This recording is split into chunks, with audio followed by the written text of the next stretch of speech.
Magandang araw! Mamaya na po, ngayong araw na Sabado, August 24, mula alas 3 ng hapon, ang umpisa ng ating public viewing para sa ating Barangay Wawa Short Film Festival. May tatlong batches po tayo mamaya, 3 to 5, 3 p.m. to 5 p.m. Sumunod na batch ay 5 p.m. to 7 p.m. At ang huling batch mamaya ay 7 p.m. to 9 p.m. So pwede po kayo pumunta mamaya bago mag 3 o'clock.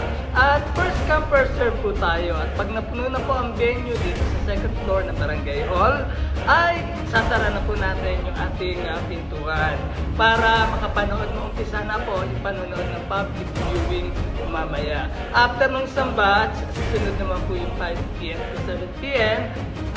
Pagkatapos na, sunod naman yung 7 p.m. to 9 p.m.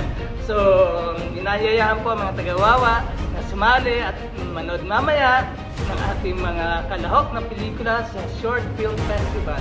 Ito po ay handog ni Kapitana Rosalie Beneflor. Una to sa Barangay Wawa, una rin to sa buong Taguig City. So, excited na po tayo at magkaroon ng gabi ng parangal sa August 30.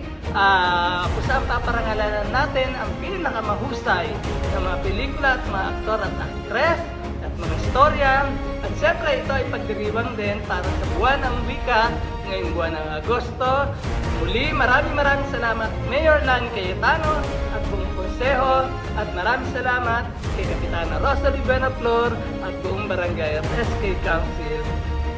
At idagdag ko na rin po, mamaya po per batch, example 3 p.m. to 5 p.m. 2 oras po yun, ay mapapanood po yung mga 6 na kalahok ng mga pelikula. At sana konti paalala lang hanggat maaari, huwag na po natin isama yung maliliit na bata para hindi tayo maingay mamaya. Kasi ang panonood natin ng public viewing ay para sinihan. Madilim po dito at may mga upuan, naka-aircon naman tayo. So kita-kita po tayo mamaya, simula alas 3, then alas 5, then alas 7. So muli, ito pa ang inyong kagawad Manny Liwanag, ang chairman ng committee para sa education, tourism, cultural, and religious affairs. So maraming salamat. See you later. Thank you. Mabuhay ang taga-Wawa. Mamaya na po. Nood po tayo. Batch by batch. First come, first serve. Maraming salamat po at magandang araw muli sa atin lahat. God bless!